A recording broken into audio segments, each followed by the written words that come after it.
up at 5 a.m., man. He's an early bird. Oh, Always has okay. been. My whole life. He's always been the first one up, and it's just like, all right, Dad, I guess we're chatting at 5. Because our time difference That's isn't that far off, like you're mm, only like your dad's only about 3 hours ahead of my parents, I think. right. Yeah, it's exactly 12 hours for Taiwan. Oh yeah, yeah. There you go. Yeah. Mhm. Yeah. We're on. Oh, hey, welcome to Critters in Taiwan, a D&D podcast about Critical Role, where a bunch of nerdy-ass voice actors sit around and play Dungeons and Dragons. I'm Ben in Kaohsiung, I'm Tim and Taichung. I and almost said we're Kaohsiung. Fuck. you I'm fucking wish. tired, dude. Yeah, yeah, yeah. It's been a long, it's been a Disheveled, long not week. tired.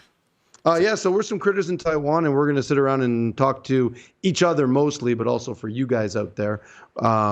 We'll be talking about this newest episode of Critical Role, Campaign 3, episode number 26, Hidden Truths. Hidden truths. Yeah. Wow, that's really on the nose, isn't it? It real on the nose, man. This was an episode. So before we get into it, little house cleaning. Yeah. Okay. Spoilers, stuff. We're going to talk about spoilers and stuff. So if you're not caught up, now's your chance to go. And I Jesus don't- fuck, does Ben swear a lot? Oh, and that too. Yeah. He swears a lot more than anybody else he podcasts with. Yeah. So listen, man, let's get right into this. I got two things I want to say. Before the roll, okay. Oh yeah, way before. Mad shout out to Ben Hamilton. Well done, buddy. The name we couldn't remember last time. Well, okay, but he threw out a comment on our last upload on YouTube, pointing out that I was completely wrong. When Sam is in the intro, when Sam is snowboarding on Orum's sword, Yeah. the snow, the powder, as he snowboards down the mountain, is gears. Oh, okay. I didn't notice that. Yeah, I watched it 100 times. I didn't notice I know. I'm blown away that neither of us caught that. Anyway, shout out to you, Ben Hamilton. Well done, Ben. Well done. Well done. Ben.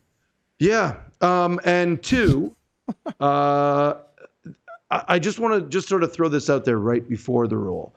I realized something in campaign 1, though it didn't really work out this way, but in campaign 2 it was really noticeable. It's in the 20s, about 20 episodes in or so, when campaign 1 and campaign 2 both started to take off, and I think this is the one. Yep. Yeah.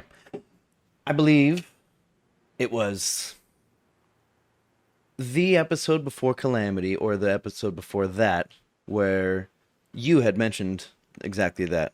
Yep. You're like, I think it's going to kick off. Yep. And I think this you're is the predicting one. it for the next episode. So like, I feel like it was the second one before Calamity because Sure. you're like, I think it's going to kick off, and then the next one it didn't kick off, and Yeah. then Calamity happened, and then Yeah. the animal shit happened, and then I think we just caught And then the it one kicked because off. I think they dropped. Listen, no, they dropped so much lore in this episode, so much knowledge, so much backstory, yeah. so much everything, that I think this is the one that where this campaign 3 is really going to take off.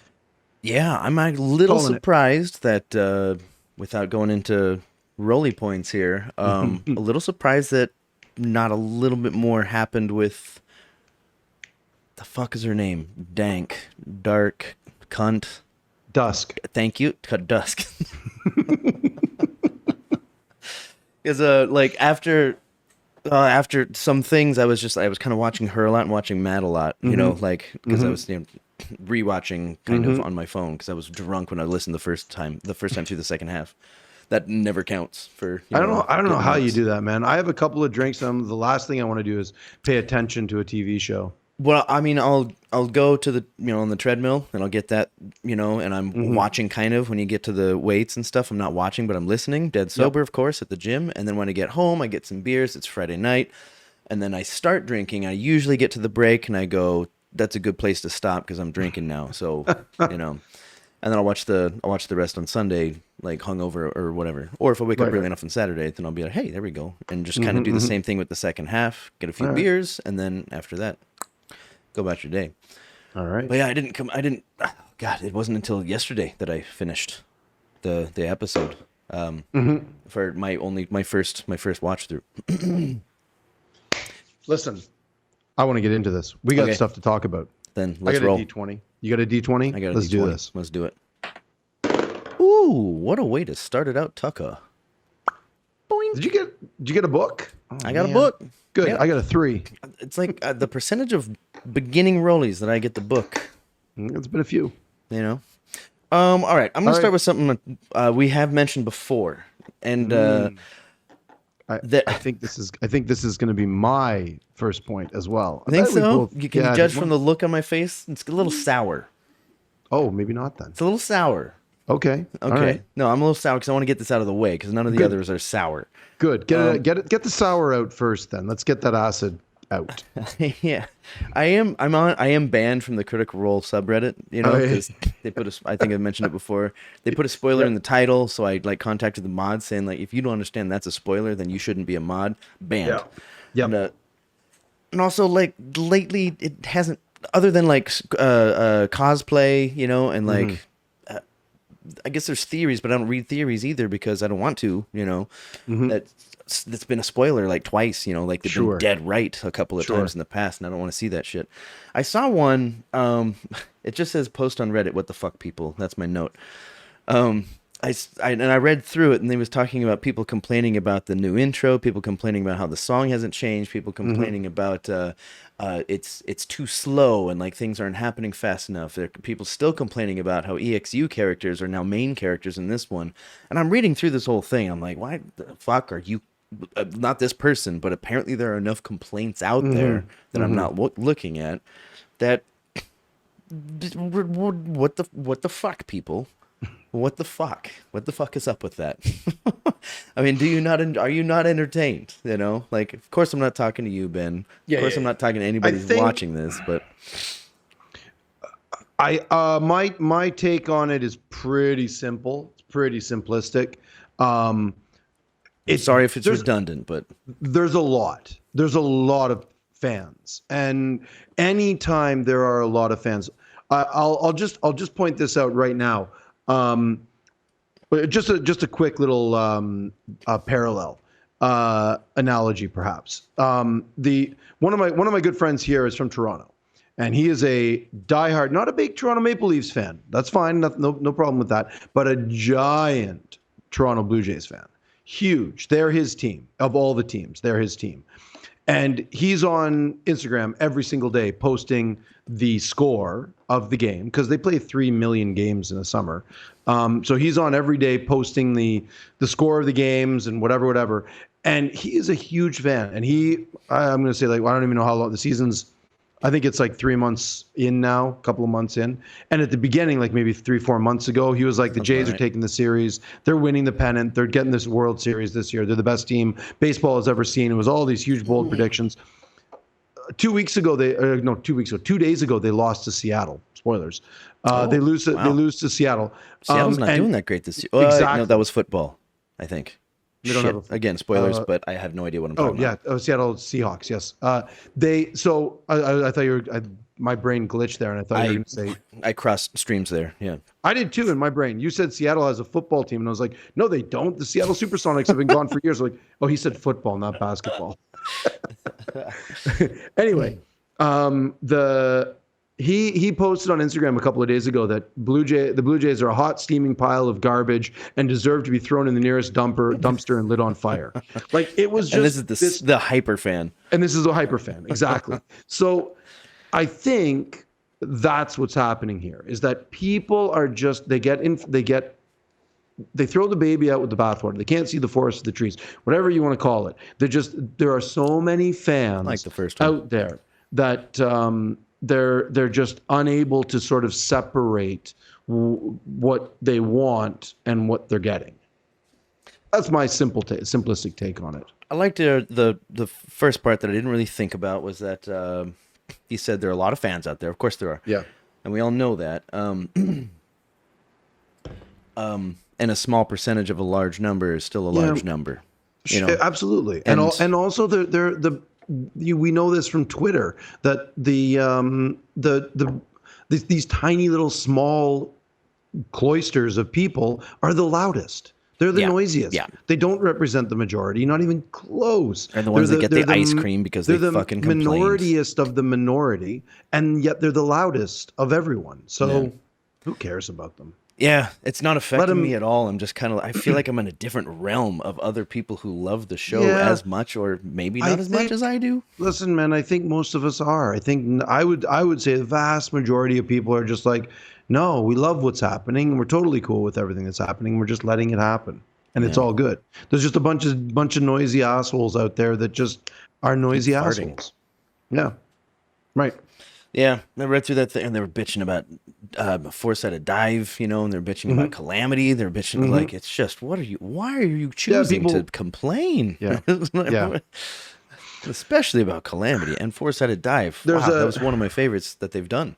Yeah, well, there's another factor about that too, is that people like to complain. It makes them feel better about their own shitty lives. Yeah, I don't remember if when I talked about it on the cast or if it was in person or not.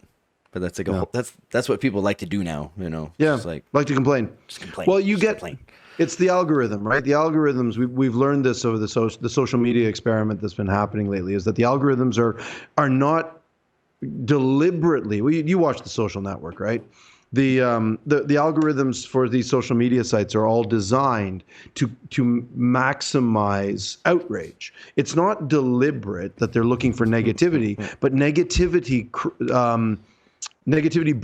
fosters the most responses. So they just keep digging more negative and more negative and more negative, because that gets more clicks, that gets more likes, that creates more shit posts, and it just snowballs, dominoes, whatever you want to call it.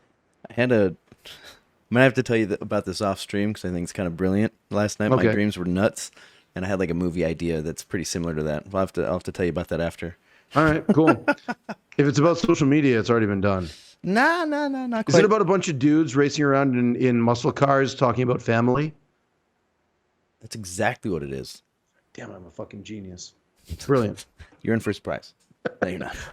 It was just a fun dream. All right, cool. Okay. I think does that help? Does that help? Yeah, I just wanted to wash that out. I just want to mouthwash and spit that shit out and get it out of the way first. Good. Just to with the kind of rough day at work, and then this one, and then let's go on to good stuff. Yeah. Let's go on to the good stuff. I'm not going to try and take the high ground on this because it's nonsense, but I view it as mostly nonsense. Whenever I see people when I watch the stream, this, I'm going to talk about it tonight, clicking on chat, and I'll open up the chat bar and watch for a little bit and giggle. And when people start getting in, the negativity starts coming out there. Yeah, they have moderators, and the moderators are really, really quick with booting people, but there is still negativity. Why would they boot somebody though in a chat? Because that's what Critical Role's promise is that they will not allow it has to be extreme. It has to be racism. It has to be right. It has to be like offensive, right? Yeah, offensive. Yes. So they're very good about it. So in that respect, the Twitch stream, the moderators are quite on top of it, and they remind people all the time that they're there. But it's still, I find it humorous. I find it funny to watch people's negativity and watch their little, yawns and their snipes and chirps and bullshit like that. It's amusing. It makes me giggle. Kind of funny. Find it kind of sad. Yeah, well, little column A, little column B. Yeah. Mm-hmm. It's a song reference. What? Did I say it right? Kind of funny, kind of sad. Oh, yeah. Remember that one? I'm not doing it right. Did I say it right though? All right, I'm on my point. Hey, I got one. Can I talk about the episode? Yes, and wait, are we rolling again? Wait, was that yes and already? No. That was yours. This is my yes and. Oh, okay. Okay, mine's about the episode. I'm so happy. I'm so happy. I'm so happy. I finally got my wish, Tim. I got it. We got a fucking guest who is a bad guy. Oh yeah, I didn't write that down because I knew that you were gonna bring it up. Happy. We finally got one. I mean, we talked about this a few times, right? I think that's why you gave me radio silence since then. It's 100% why. Oh yeah. I told when Friday, I was like, I'm out. I'm done. You're not hearing from me anymore. As soon as Erica turned, I'm like, I stopped. I did a little fucking dance of joy around my living room just behind me here.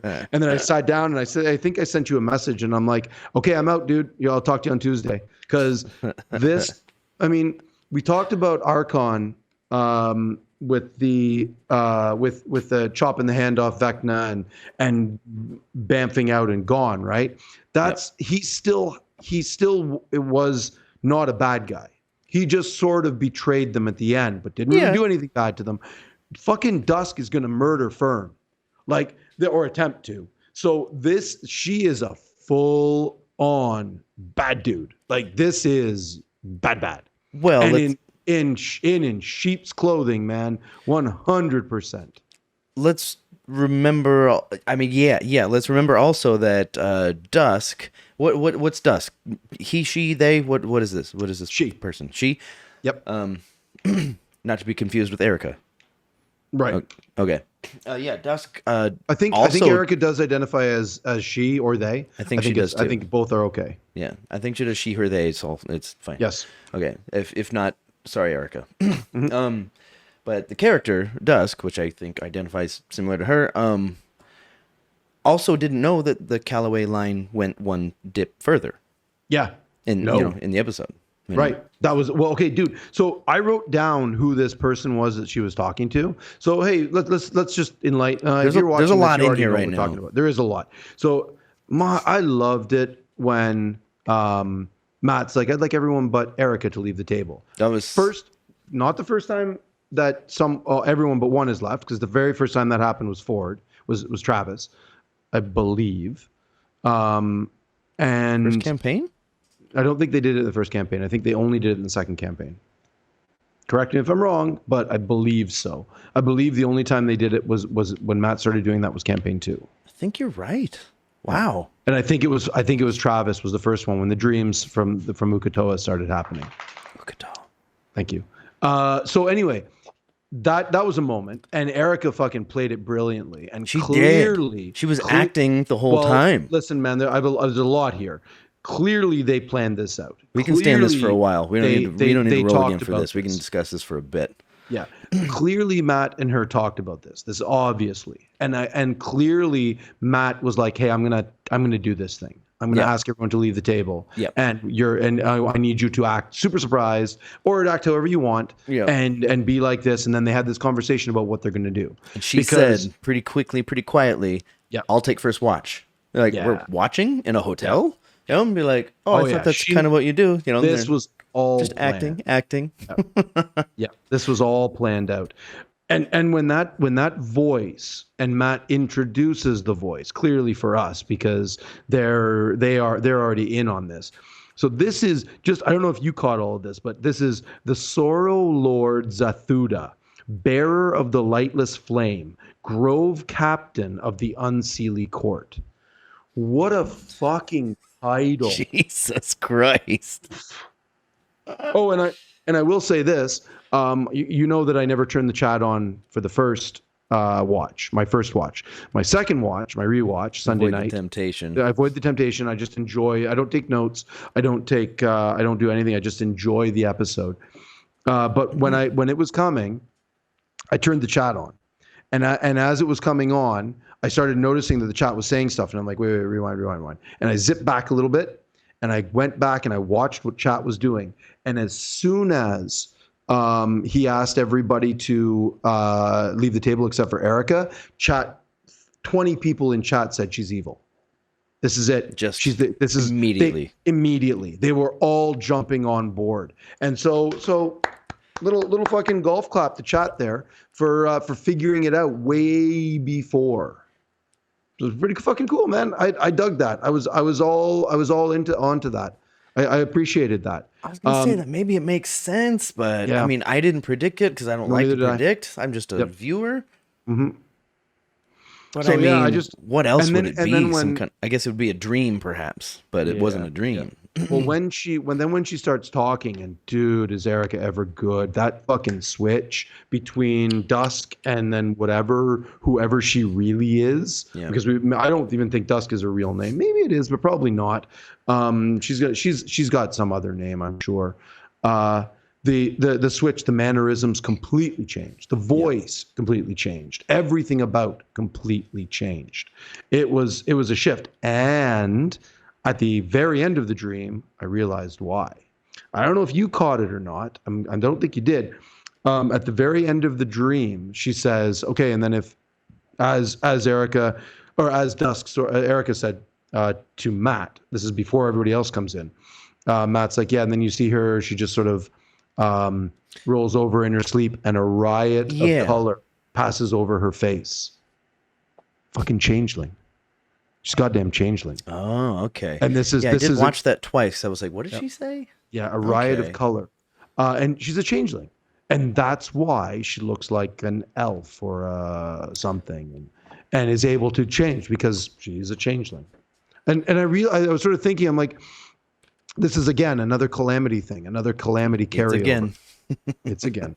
Do you say that like once an episode? It's again. The old Caduceus line. It's one of my favorite lines. It's again. He's running through the halls of Halas. It's again. It's again. We're running. We're running.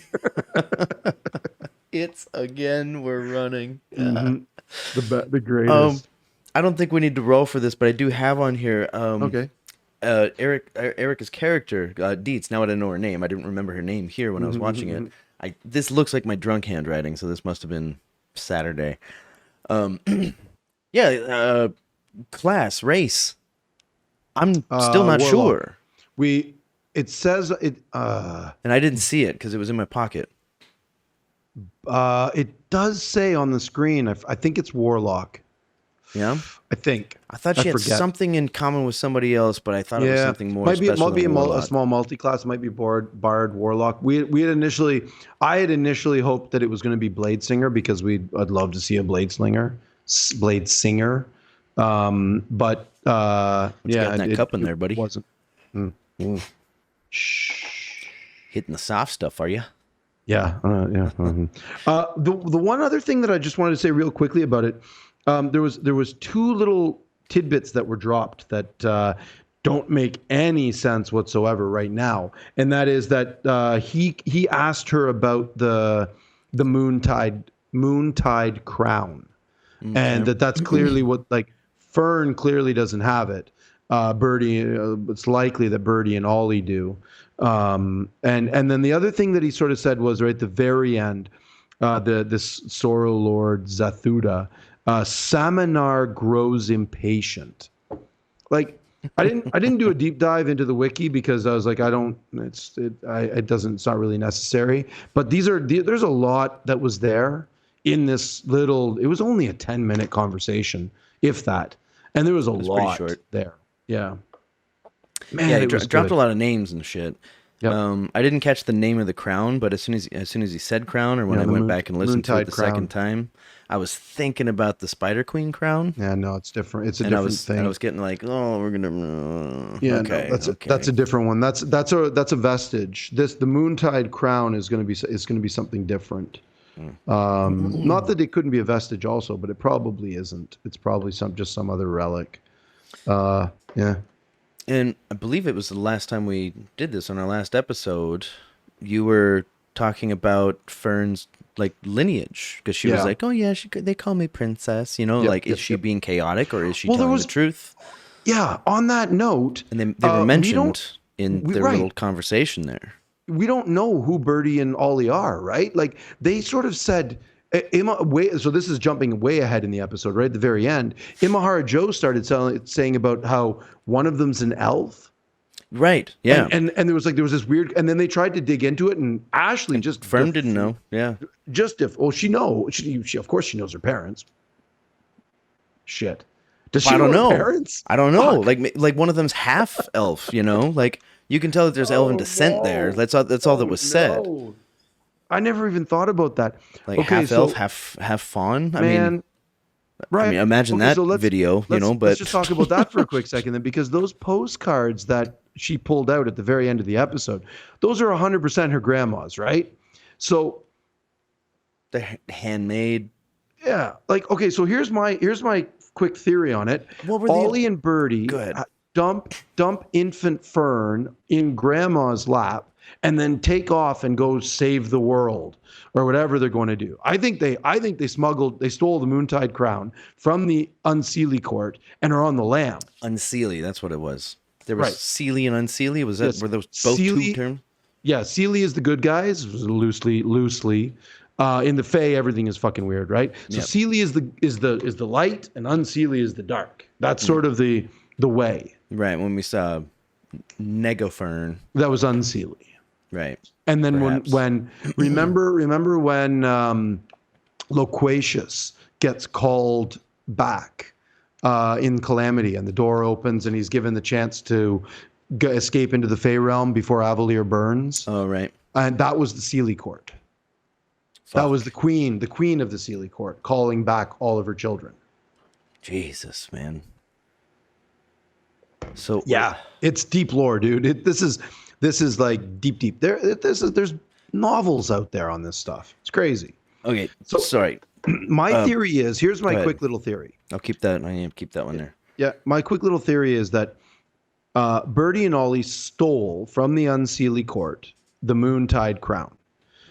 They're on the lam. That's why, and they dumped infant Fern off with grandma. Unintended? Yeah. Sure. Goats, aren't they goats, not Fawn? sheep? Are they sheep? Lamb? It's close enough. Kids. They're It's kids. not a horse. Yeah. Sheep have lambs, goats have kids. Anyway. Hey, if you know about sheep, lambs, and horses and kids, get in touch. Hey. Continue.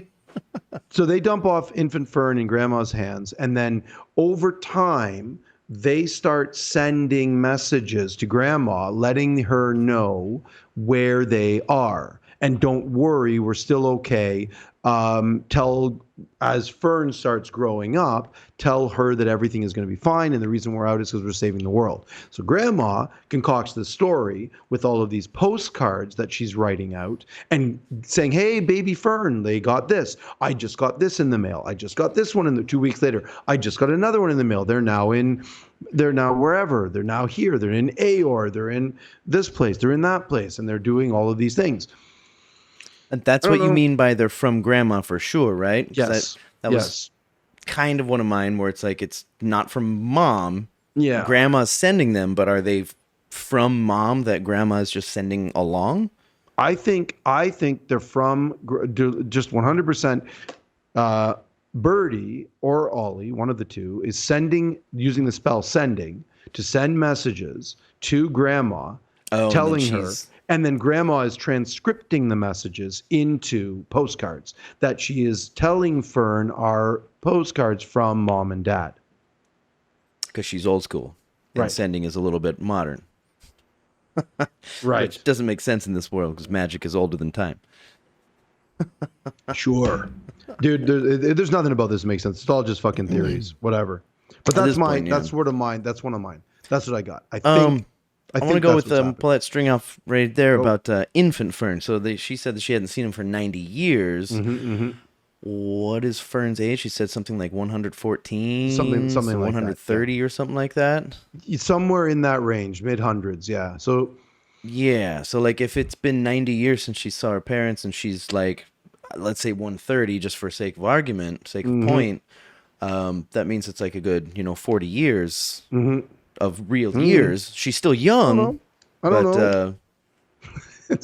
Didn't they also talk a lot about Fae time being soup, right? So There's that too. Fuck. it's all slippery. So Damn it. she may not even know how old she is. It I feel could like I'm be being skeet shotted out of the air with all these rules and stuff. Like, wait, but what it's- about this? No, fuck that.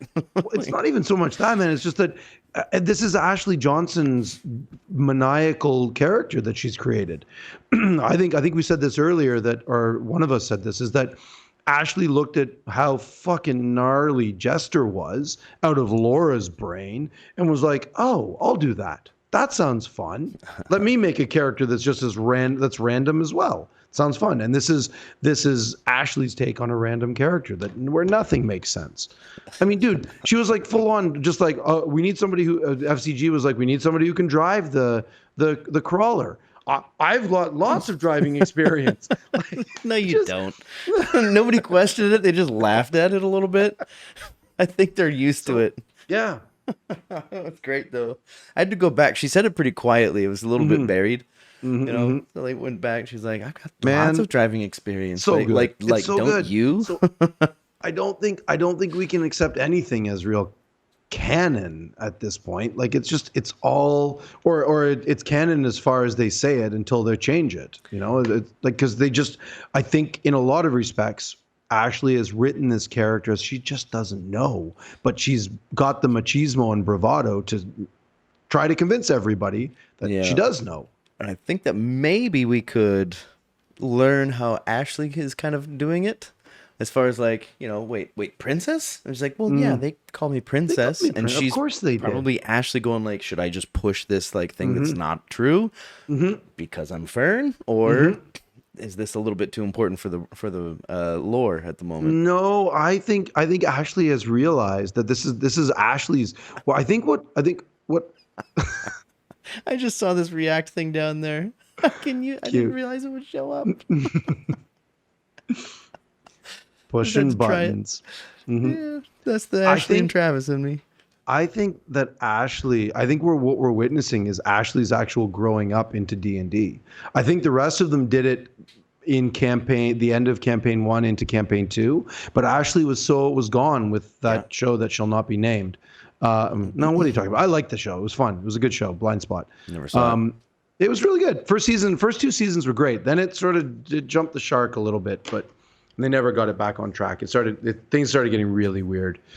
Too many drugs got involved, and I don't mean like drugs. I mean like pharmaceutical drugs that were experimental pharmaceutical drugs that erased people's memories and then could recall their memories, and it got stupid.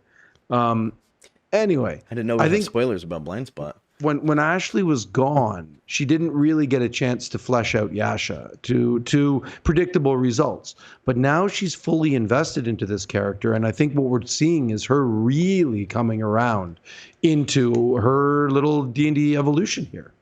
Yeah, and it's nice to see.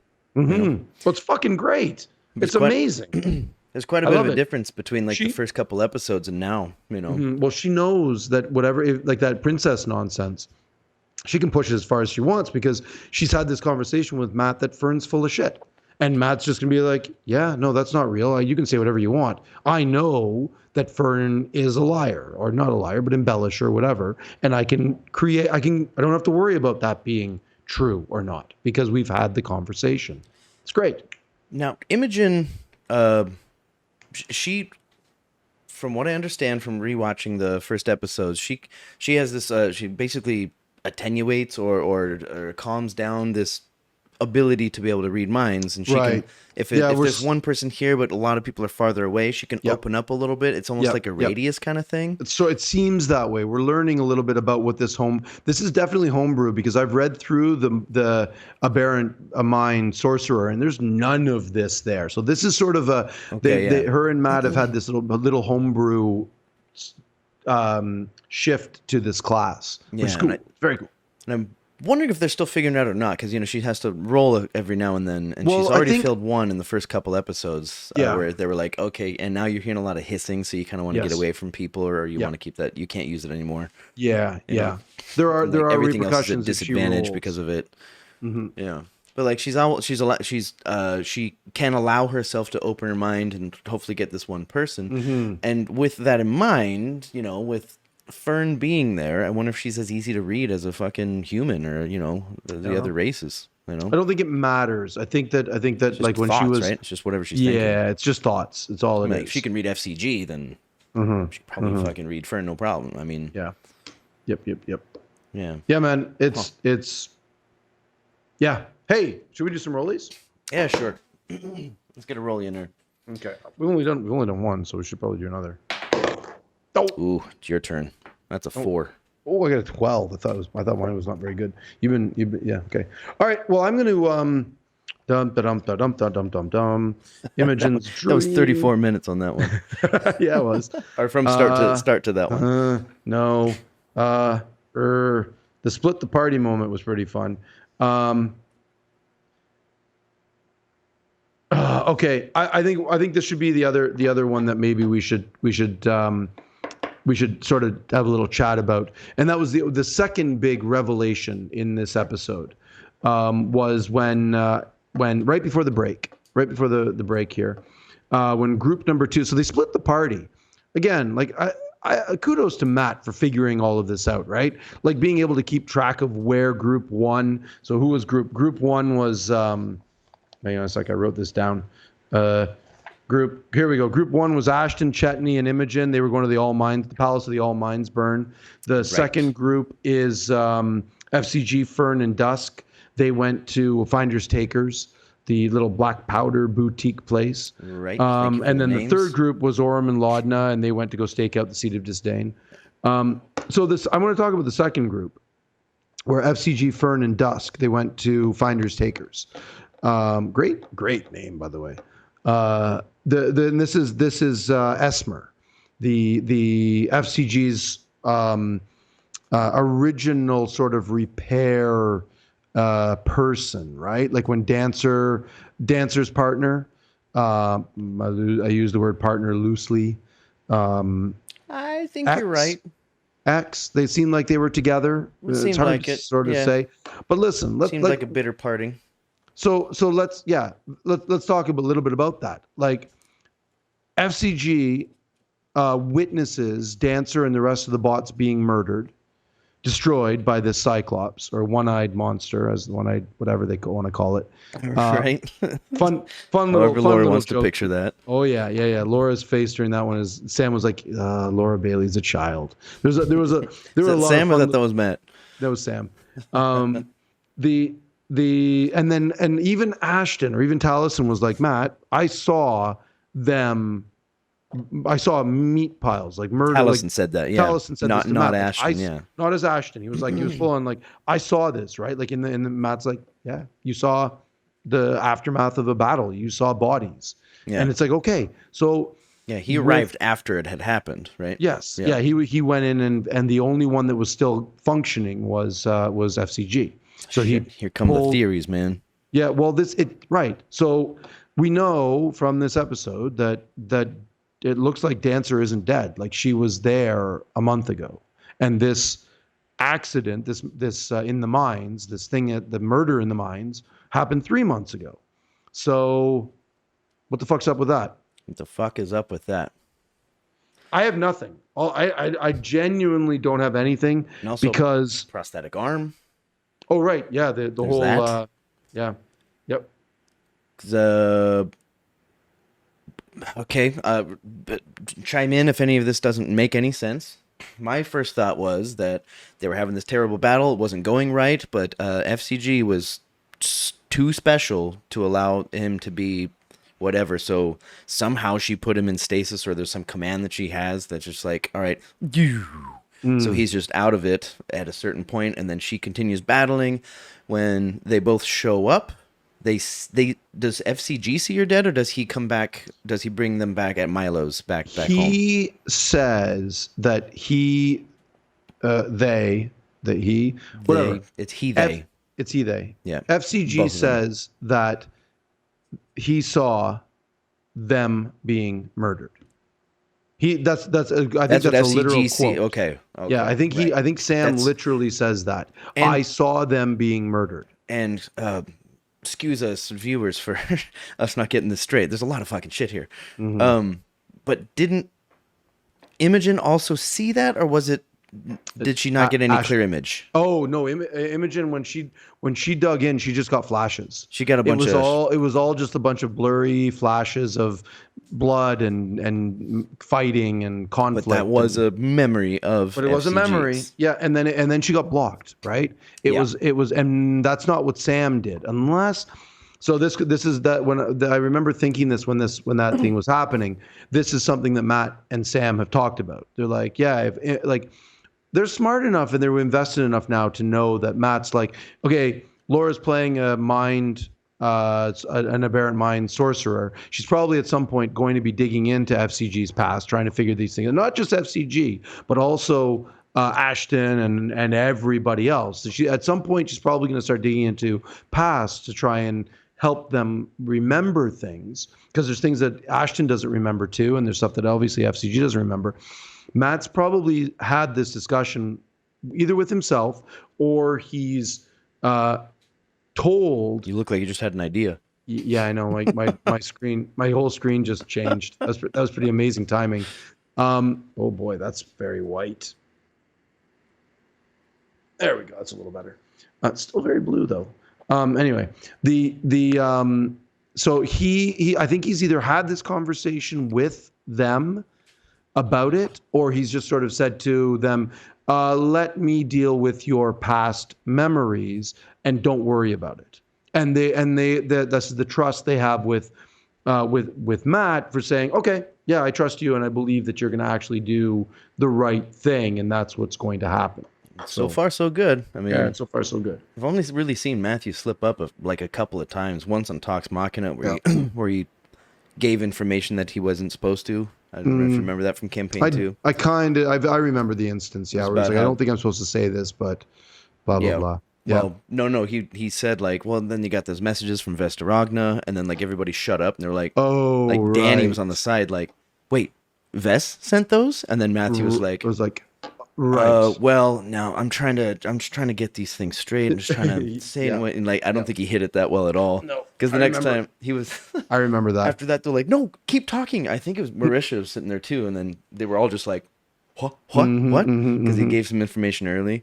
And then Matt was like, I'm never coming on the show again. God damn it. That was like really the only big slip up that he did, like giving a little information early. So my take on it is that there definitely is a lot of trust there built over these years. And they're like, yeah, man, like you, oh, okay, that's how you want to handle this. I don't remember in campaign 2 when they talked about Molly's character, and Taliesin was like, I'm handing you a blank slate. You do whatever you want with it. And that's the trust issue, right? So that's that first instance of, hey, yeah, here you go, Dungeon Master, do whatever you want. And I think they create these characters together, and Sam has said, okay, well, yeah, here is my earliest memories. How can what will they be? And Matt's like, okay, I can build this into the game. And then they have the conversation and they talk about what it means and talk about where it goes from there and what you remember. And then Sam, being the wonderful little actor that he is able to recreate it through FCG's perspective. Mm-hmm.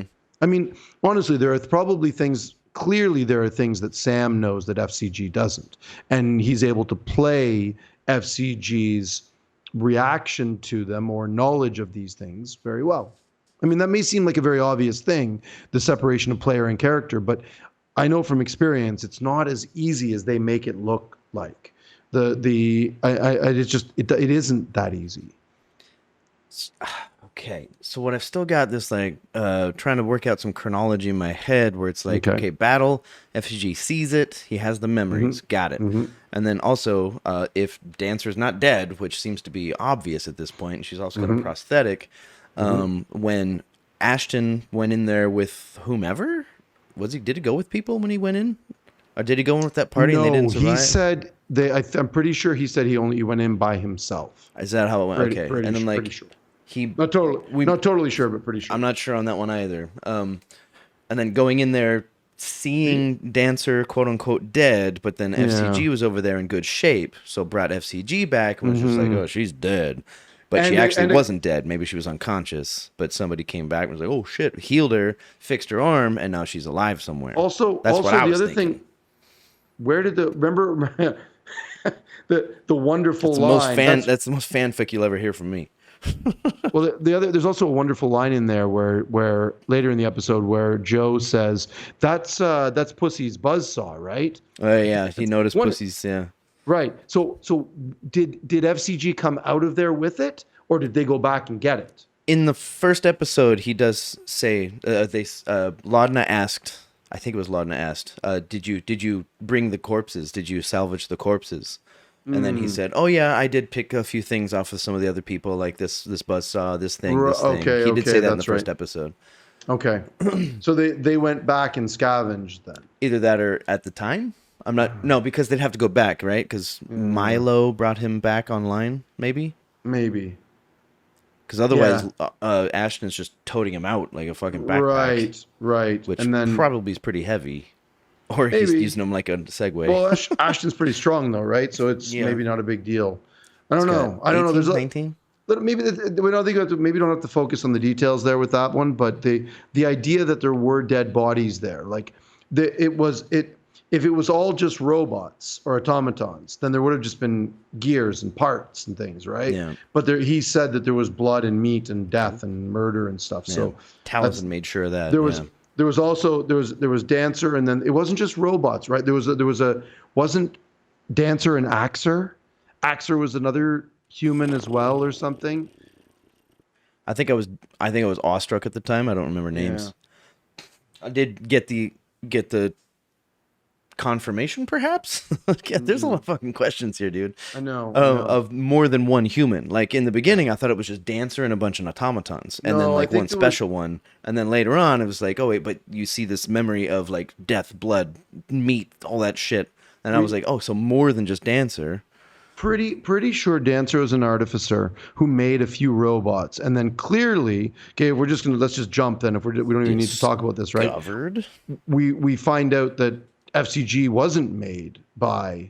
I mean, if we're to believe Imahara Joe, then FCG wasn't made. He was repurposed. Yeah. According to this source, yeah. Right. Oh, and quick little. Sorry, do you mind if I tangent off that for a quick second? No, Imahara Joe. As soon as this was a point that I wrote down last week, and I forgot about it when they were talking about Imahara Joe. I'm like Imahara. That's not a very common name. And I was like, is that come from Grant Imahara? Do you know who Grant Imahara is? No. He was one of the Mythbusters. Okay. He was the Japanese American guy on the Mythbusters, and he passed away a couple of years ago from an aneurysm, a brain aneurysm. He did a lot of shit on Mythbusters that was phenomenal. But the one thing that my very, very favorite thing that he ever built was Jeff Peterson. And I'm sure you don't know who Jeff Peterson is, but Jeff Peterson was Craig Ferguson's sidekick on the Late Late Show after Dave Letterman, which I watched. Yeah. I watched religiously. It was one of my the talking with the big mohawk. So that skeleton, Jeff Peterson, that was built by Grant Imahara. Oh, okay. And and he came on the show a couple of times and talked about building Jeff and about imbuing Jeff with all these abilities and stuff like that. And so I was like, really, I wonder if that's a connection there. I mean, that's a little nod in that direction. Yeah. Matt Mercer confirmed it on Twitter. Oh, he did. Yeah, he's like, this is a nod nice to one of my great friends, the late great Grant Imahara. Wow. So, fucking kudos, man. Fucking hell. You're probably hearing it here first, everybody. I stumbled on that this week. I was like, oh, that's sweet. It was real sweet. That is nice. Yeah. Just, I mean, unless Matt's making up a name on the spot, if it's somebody that he plans on coming in, that name's going to mean something, probably. Yeah. Even Liam's doing it, I don't know if he did the whole I don't know if he did the whole accent and the mannerisms in his way, but it kind of, once I knew that, it kind of felt like he was, Imahara Joe actually was a little bit of Grant Imahara. Like there was a little bit of mannerisms and personality and that sort of inquisitiveness and stuff. Very, very cool dude. Oh, that's sweet. I like that nod. Sorry, little tangent there. I wanted to get that out. Kudos to Matt for doing that. That's fucking sick. Man. I love it. Hell yeah. So I don't know. I just think that going back to the original thing, if Dancer is still alive, how did she get out? Why hasn't she come to contact FCG? Why hasn't she gone looking for FCG? Why hasn't, like, a lot of why? There's a lot of questions here. Like, maybe she thought FCG was fucked like everybody else. Yep. Also, now that FCG has sending, why isn't hey, Dancer, the fuck? He just tried it, right? And he's just yelling at Laudna. Yeah, he did his first sending spell, and he was screaming. And the best part of that was that he was doing it while Marisha's right beside him. Yeah. That was my favorite part of it. That's kind of maybe like a throwback to like how Marisha's hitting people like Yeah. on purpose and by accident all the time. Absolutely. So good. Hey, so that's mine. What's your? That was my rollie. Let's keep moving here. You got one? We're on a yes and that's it. Yeah, Fuck, that's it. We've one. only rolled twice, dude. All right. Well, I'm gonna keep it in. I've got a star next to this one. Okay. So I'm hoping that Matthew has the wherewithal, the the fortitude, the live presentation. I think I said fortitude already. He mentioned the rumors of other ones kind of popping up recently in different places, like Silra, in Taldore and shit like that. Right. And if these things are rumors, I just kind of hope that he remembers on the live stage, which sometimes it's hard to keep that head straight and stay focused. I hope that some of those rumors are wrong. I hope that they're not all correct. I hope that maybe 1 or 2 are correct and the other 4 are fucking bullshit. Because like if you hear of one, you hear of another, someone's gonna make one up. I'm just kind of I'm wondering how that's gonna work out. Because if all the rumors end up being true, I'm gonna be like, oh Matthew, come on, that's not how rumors work. I think this is more calamity fallout. This is Zoe's in. Fallout. Yeah, this is more calamity fallout. So that they've created Brennan and Matt, because we know Matt was heavily involved in Calamity, but Brennan created so much Age of Arcanum lore that it's going to start. We talked about this during Calamity and after it now. That there is going to be stuff trickling down as lore, and this is one of them. I don't think Matt has the patience. I think he's just like, let's just drop it now. Yeah, I think so. I think it's just bubbling. It's just burbling out. He's itching to get it all out. Yeah. Yep. So like I think we saw when Imahara Joe starts talking about when he first saw FCG, he was like, oh, at first I thought you were from Avalier, but then I realized right away you were Aeorian. You had to have been an Aeormaton and blah, blah, blah. It's like, right, this is all, we knew the name Aeor from Campaign 2, but we did not know the name Avalier, and he just threw it out there like that. Until Calamity. And as soon as I heard that, I was like, yeah, exactly. So I think all of this stuff, man, like it's just, yeah.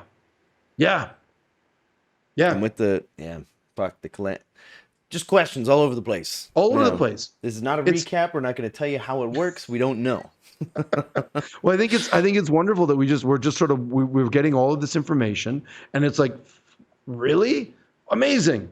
Tell us more, please. Like that's sort of what is happening here. Well, yeah, it's like a good song on an album. You'd be like, I can't wait to hear the next song. I had this thought as FCG realizes the dancer's still alive. Then Imahara Joe confirms that FCG was not built. Well, it doesn't confirm, it came but in on some caravan of some came sort. in on some trade caravan, blah, blah, blah. And they're like, well, okay, so maybe it's a story, maybe not, who knows, right? But it seems pretty legit. And then he didn't flinch. You can see in Sam's eyes, whatever, that he's trying to process a lot of this. And it's like, okay, so I don't think he realized that. I think that he thought that maybe he was, just a magically infused or divinely infused robot, and that maybe whatever, maybe he knew, I don't know. But I immediately had this thought that when as Imahara Joe was saying, well, the power grooves, and you're clearly from Aeor, and this is, this, and we've heard about other ones coming online here. I could almost see Sam's inner working. I'm of two minds of this. I'm of two minds of this. Number one is that Sam didn't know, but the other one is that he did, and this is all part of the grand plan. We know that Sam is a creature of habit. The shirt bit proves he's a creature of habit. He loves doing things over and over and over and over again. So hear me out here. Campaign 1, Scanlan Shorthalt is the greatest character he's ever made. And then he's like, fuck you, Vox Machina, I'm out. And who comes in? Tyrion Darrington. Brand new character. Sam gets bored halfway through and creates a new character. Campaign 2, Not the Brave. one of the greatest characters we've witnessed. So much fun, wonderful, an alcoholic, amazing. Halfway through, transforms back into Veth Bernardo. Mm-hmm. Right? Brand new character. Not completely new, but really a new character for him halfway through the campaign. Yeah. Campaign 3. Loses Fresh night cut vision, grass. Yeah, well, a bunch of stuff, yeah. Or dark vision. Campaign 3, Fresh cut grass, is going to transform into Devexian. From campaign 2. Something. He's gonna reach one of those chambers in Aor, and they're gonna, revitalize him. It's gonna be a fucking Captain America situation. Yep. Like, I mean, what is this? That's just a piece of cotton. I wonder if, or he's lulling you into this, into this thing, and he's gonna fucking completely not give you the bait once you get close enough. When they were exploring the ruins in campaign 2, in the Aor ruins, in Islecroft or where the fuck Cross. up north that was, Islecross, thank you. When they were exploring those ruins, they talked a little bit about when they found that Aormaton, and it went on. It was like broken. It was cool, and then all of a sudden it came online. Charlie. It was Charlie, and it was all great. And then all of a sudden it was not Charlie. It was something different. This is sort of what I'm thinking about. Matt was definitely thinking about this at the time, that coming up in future campaigns, that this is going to be a problem or a thing that's going to happen. I wonder if Sam was also thinking the same thing. Like, I wonder. How brilliant is Sam really? Yeah. I don't know. I just don't know.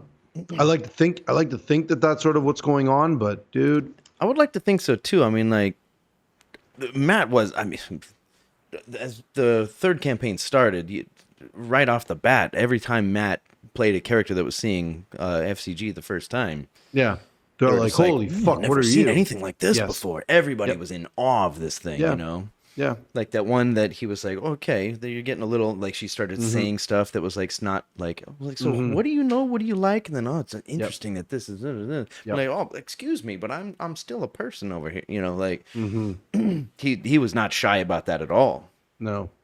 So I wonder if it is in there. If it is part of the backstory. It's kind of bothering me what you just said. Not bothering me, but when you said, like, I wonder if Sam did know all of this to begin with. Because it doesn't seem like he did. If he did, I may be underestimating well done. him. Yeah. If he did plan this all with Matt, then well fucking done. Like, that's brilliant. And if he didn't, then fucking great too. I think both are equally good. In slightly different ways. It's fucking with me right now. I'm on episode 2 of my second rewatch. Or second rewatch. Oh, man. I'm just paying attention to all kinds of stuff. Did you know the whispers from Laudna's message spell or whatever? It started in episode 2. I didn't realize it was that early. Yeah. They started it right at the beginning. When she started the first, in episode 1, she did one that they didn't have it, but she did say, Marisha/Laudna said, well, I can do the same thing, but it's not quite as quiet. Yeah. And then the second one was the first time that Travis was like, what do you say? Tear your skin off. Yeah. Like, then Sam's sitting there and he's like, kill.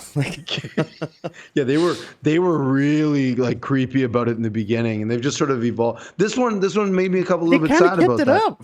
Yeah, they almost dropped the ball on it this episode. They missed it at the beginning. Did they? Yeah, Laudna sent a message and they didn't do anything. Oh, what? And then the second, they really go. Yeah, honestly, I was like, oh, they forgot. And then the second one came back, and then Matt was like, and you're going on, yeah. So he does Matt that reverse going reverb thing that he's fucking amazing at. I love how I thought. Okay, wait, it was in this episode. I'm pretty sure. She says, "Did you see him leave?" And then Travis sitting there, that voice that he can do, like just not supernaturally, very naturally. Right. What did he say? He's like, I don't think it was tear your face off. I didn't write it down because I thought I'd remember it, because he said tear your skin off in the second episode. Okay. And then somebody said cut off your eyelids at one point. Jesus. No. He's sitting there just like, just like And one of my favorites was when she was like, "What?" When she was very quickly with this, and everybody was like, throughout sounds like that.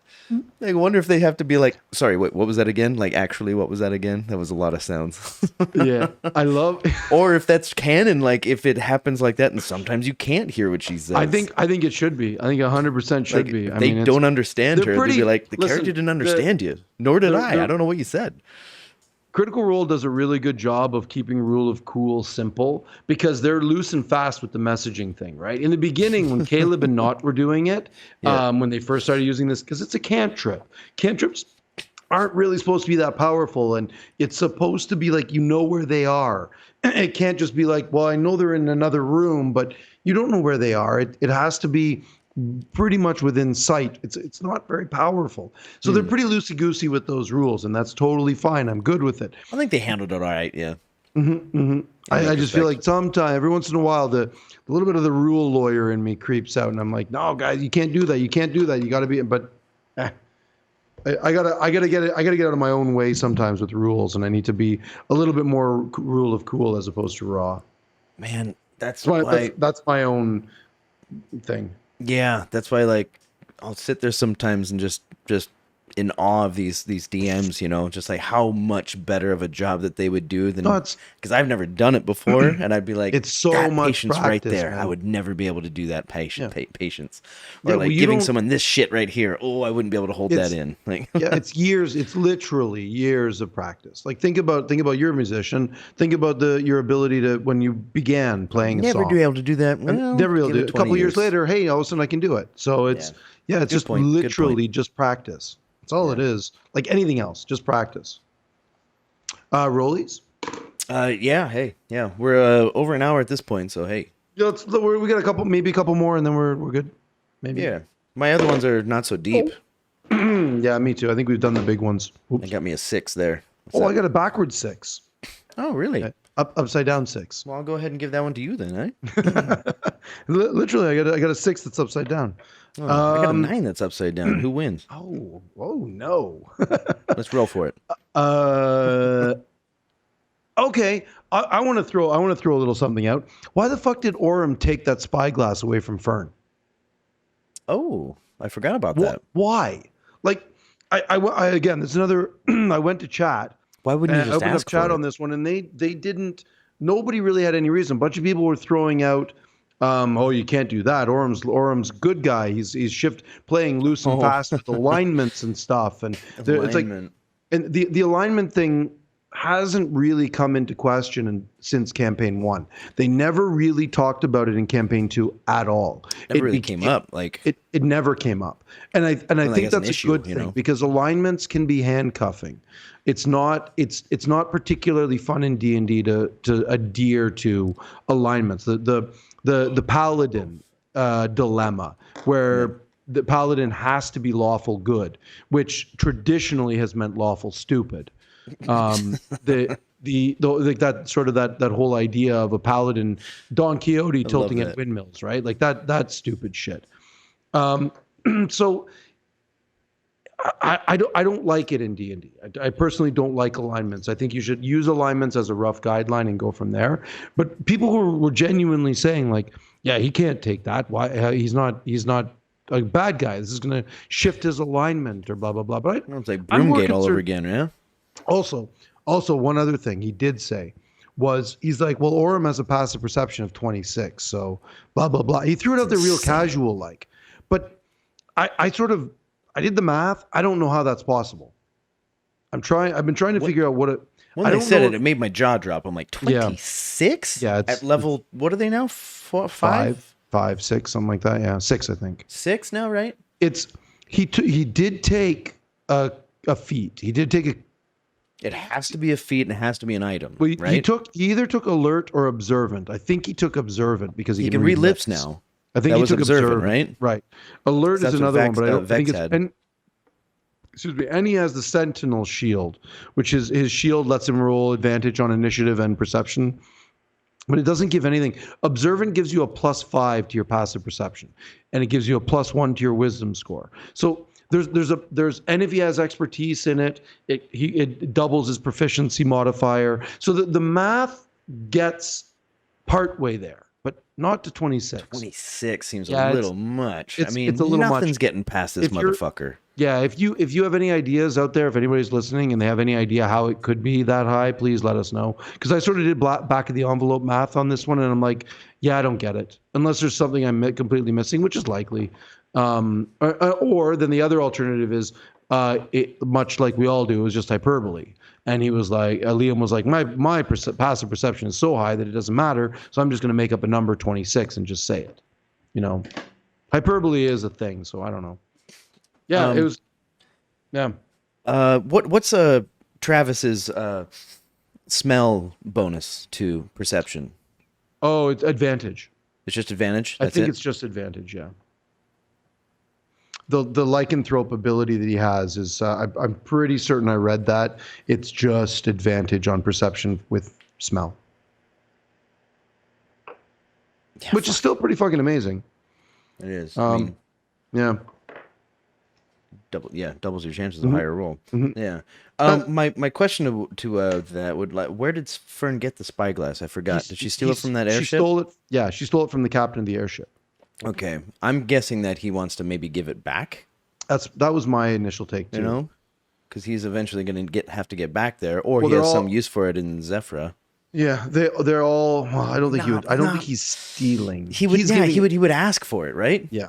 Yep. Like, so it's stealing it as an Aurum. That's it's a weird one. It's a very weird one. Wow, that slipped under my radar a little bit. Yeah, I wonder what's up. Like you listen, if he had sort of asked Fern, 100%, Fern would just be like, yeah, here, take it. Fern doesn't. Most of this stuff, Fern even sort of admitted this, right? To when at the very beginning of the episode, when she's chatting with Dusk, she sort of admits, she's like, yeah, I like to collect their shiny things. It's sort of like, it's one of those things. She's a klepto. She doesn't really want them. She just wants to try to get them. It's not like she really cares about most of this stuff. Like a jest or not. A little bit of that. Like I said, I think Ashley's sort of coming into her own here with this whole idea of I can do crazy stuff. I'm going to do some crazy stuff. This is fun. I don't know. Yeah.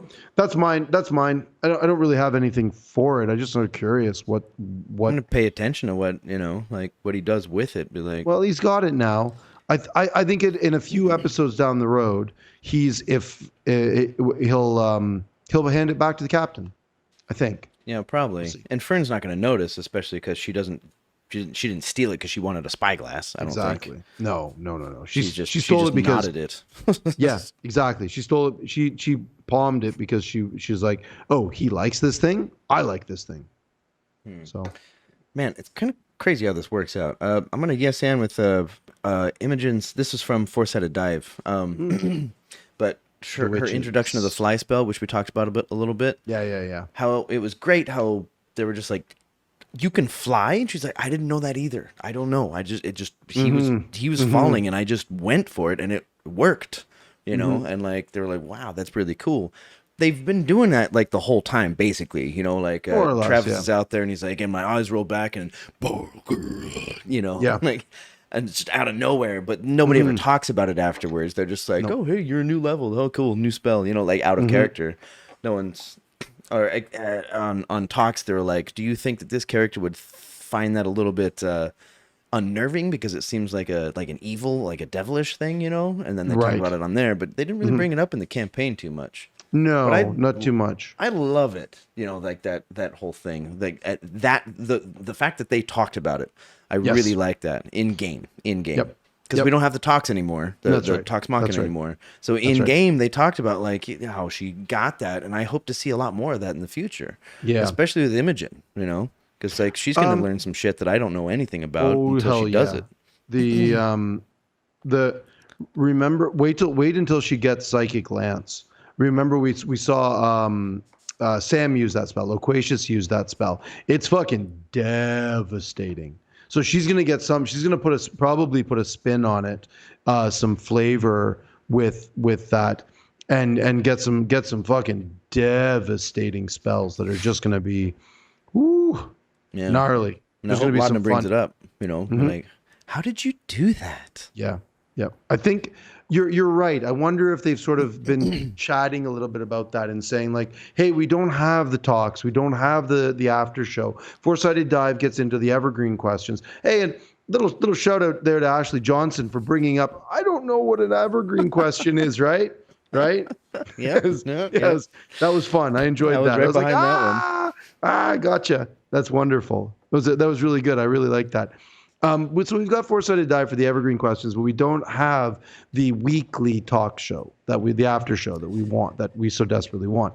Yeah. So you're right. I wonder if they've had this little conversation about, hey, we're not going to be talking about them after the show, so maybe we should talk about them during the show, and let's integrate that a little bit into our episode to give the audience what they want, because we know this. We know Marisha said several times. Like Marisha's the sort of what's her title? The creative director. She's the one that's sort of, and suddenly like all of them have talked about this. So she's suddenly the leader of them all, right? Like she's the one that's getting everybody going, and so it's probably her idea to be like, hey guys, the audience wants this, so let's try to give them this positive. The audience wants this positive thing, so let's give them this nice positive thing more. Remember this, and I'm sure Marisha is sending out emails probably on a weekly basis, little memos saying, hey guys, this is a really easy thing we can do. I'm paying attention to what they're saying on Reddit, on social, on Twitch, on blah, blah, blah, whatever it may be. Let's give them the thing that this wonderful little positive thing, because it will give us something to talk about during the stream. So, or the recording, whatever you call it. Could be CEO Travis saying, could be.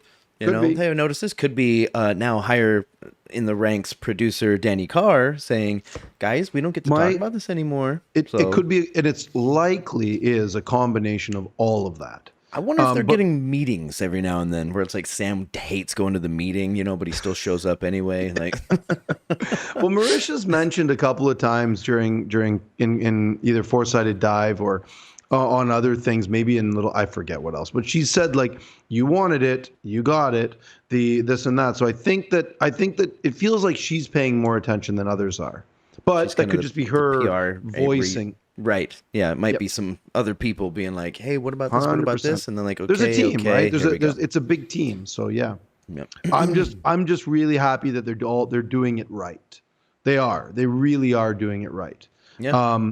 Four-Sided Dive may not be the greatest replacement for Talks Machina, and that's totally fine. Talks Machina in those early days, we've said this before, Talks Machina in those early days wasn't good either. It just wasn't. Right. It took some time to get good. And when it got good, it was really good. But yeah, I don't know. I think they're taking their time. They're trying to do it right. They're trying to do what they like. That's for me more important than anything else, is that they're being genuine about it. We like this, so we're going to do it. If it works, okay, great, it worked. If it doesn't work, okay, great, it didn't work. That's fine. It doesn't matter because they still like it. I'm enjoying it, man. Yeah. I've got no fucking complaints over here. I think I'm just sort of content, loving it. Yeah, I think I'm just sort of, this is my like little call back to your very first little point about people being negative, and the negativity will never leave. It always will be part of any fandom. It's just the way it is. But I think that as long as the creators are being genuine about it, then the haters can hate all they want. They have no ammunition. Yeah. It's like you get to a point where you just don't check the comments on YouTube. Just don't even look at them, man. There's going to be haters. There's going to be lovers. Don't look at it. If you're at all fragile, it's going to destroy you. Just don't even look at it. Just be yourself and be genuine and be cool. Forward. Be true. That's right. Yeah. Hey, so that was. We both do a thing there? I think it's your turn. I brought up the. I had an upside down 9. Yeah, I had an upside down 6, and I talked about. Right, mine was about Orem stealing the spyglass. You got one more point to close this up, because I think we're pretty much done here. Yeah, kind of. Nothing big. Yeah, that's okay. Just I got a small thing, like a yes and or a rolling again. Up to you. I feel like I yes anded that. I can't keep track. These ones are so long. Let's do another roll and then call it. Okay, cool. Ooh, 12. Oh boy, I'll take it. Let's see. Natural 1. It's a coin flip here. All right, I'm gonna do this one if it's 1 through 10. I'm gonna do that one if it's 11 through 20. All right, 11 through 20. So I'm doing that one. I have written here with Foresight Diet info. Chet's flirting is amazing. What did I mean by that? I'm trying to decipher what I meant here. The Foresight Dive information was Fern. They asked her like if he'd stayed up, would you have done it? And she was like, right. Totally. We would have had a fun time that night, you know. But kind of missed out, you know. He slept in, and then like they're all just like, "Oh no, poor Chet," you know. Yep. And with that, like, I have no idea if Travis is seeing these things. Oh fuck, that was another point I had earlier. Shit, I gotta come back. I gotta come back to that. It's all good. It's all good. The way that Chetney's like, he's not even subliminal. You know, he's not even. You know, he's just like, okay, writing that down. Like, you get off on that side of the bed. Okay, there's a note right there. You know, like he's not being shy about it whatsoever. He's just like, I clearly want this woman right here. Yep. Not being shy about it, the old man kind of approach, but she's exactly. like, yeah, I'm kind of in, you know, whatever. Like, whatever happens, happens. Yep. I'm like, the way that Travis is handling it is just, he went from never romance or anything in D&D to like, you know, Ford and Jester, and then into this one right here where he's the first one just to put the medal on, or put the pedal big horn, the biggest hornball of the group for sure. Yep. Just going for that fur ball. It's well, it's a character choice, right? I think I don't know what that means about Travis, but if he's figuring things out or if he's just sort of embracing the whole idea that you can't say no in D&D. There is no. There's only yes and. That's what that was. Yeah. I don't know. I agree. Yeah. Let me throw this one on there as well. Because this episode is out there now, speaking of which, like, I don't know if Travis watched that or not, and if he's reacting in game to that, and maybe just flirting openly because of that, and maybe he feels like he missed his chance, but he's going to go for it anyway. What about watching this past episode? Okay. This was my very, very last point. Oh, it was? Yes, it was. So we know that... How the fuck does that work out? It just does. We don't go like AJ 7 14.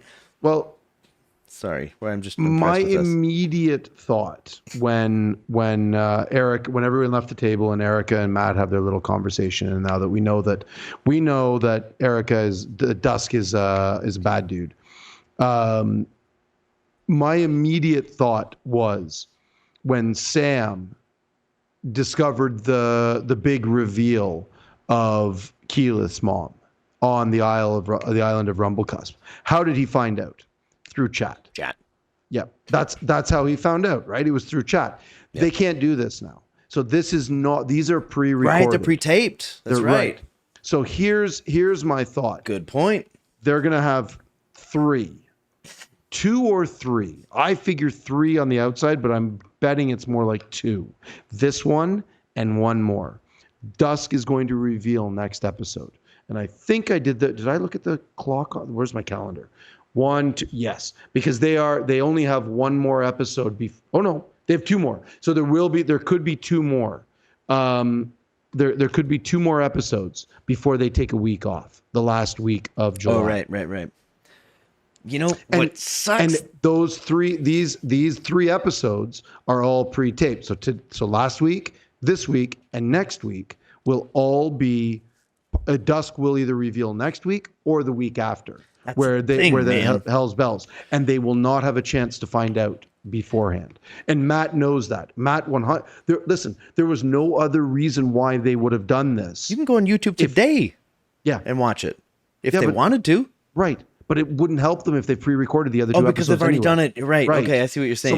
So Matt knows that.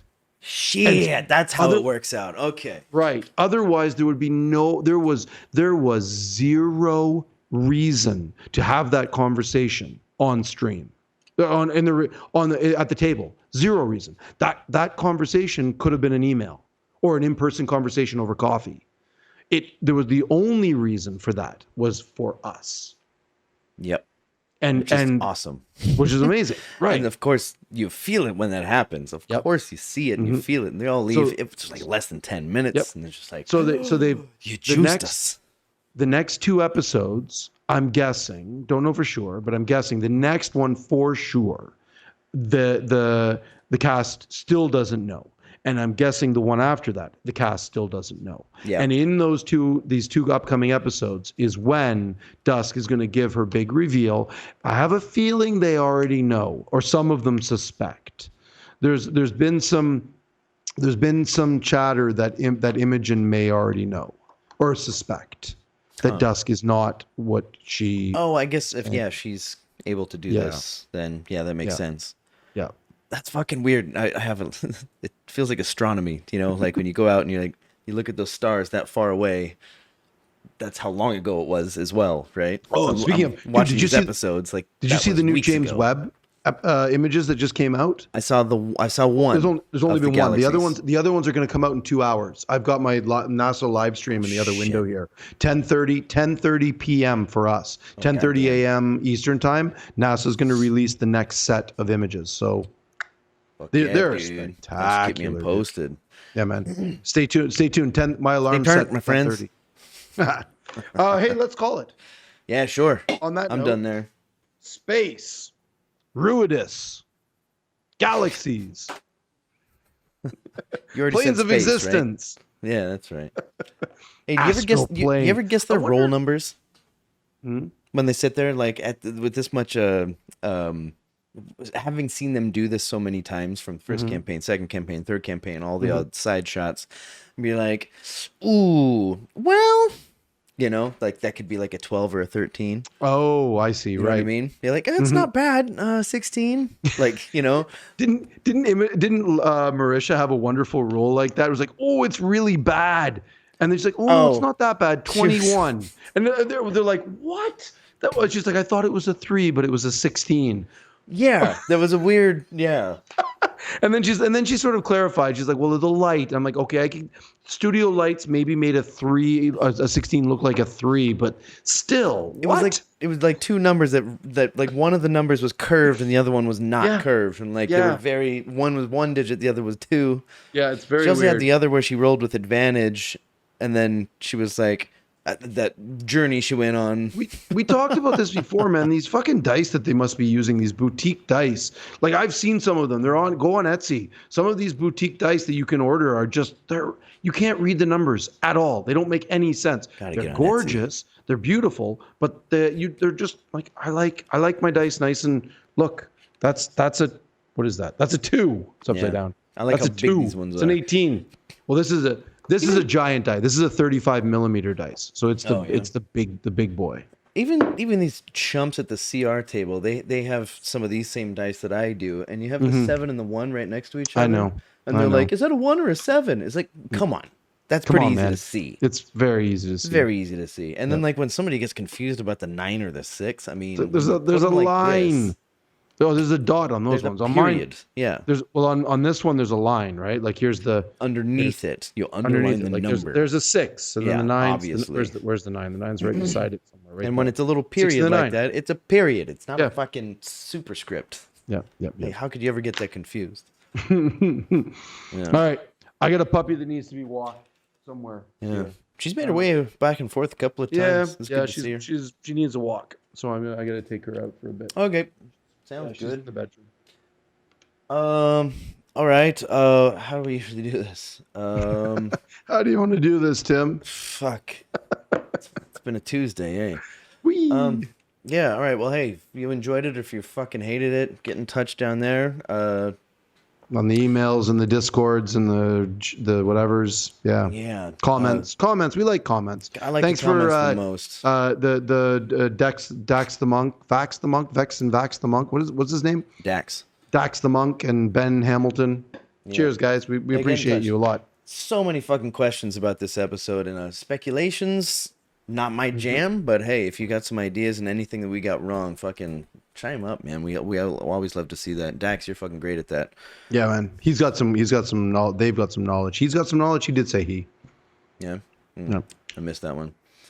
All right. Well, if nothing else, No? All right. Nope, Well, then I'm good. don't forget to love each other. And is it finally fucking Friday? Woo! Peace, y'all.